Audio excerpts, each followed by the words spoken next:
ఈరోజు ప్రపంచ దేశాలకి పిడి సుందరరావు గారు లాగా డాడీ లాగా మనం సవాల్ ఏంటంటే ఎవరితో పెట్టుకోవద్దు చెప్పండి, ఎవరితో? That's all. యూదులతో. ఒకసారి పిడి సుందరరావు గారు అసలు అద్భుతంగా స్టేట్మెంట్ ఇస్తూ ఉంటాడు. ఎవరి వల్ల కాదు, అంత ధైర్యంతో ఎవరి వల్ల కాదు. అలాంటి కూడా ఆశీర్వాదమే.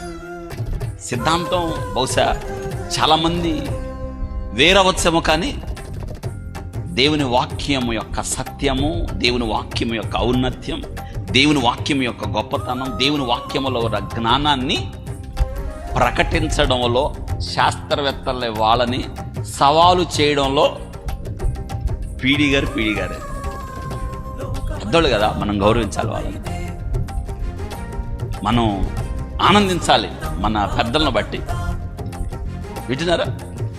కాబట్టి ఇక్కడ ఒక మాట మనం తెలుసుకోవాలి, ఏంటంటే దగ్గరికి రా.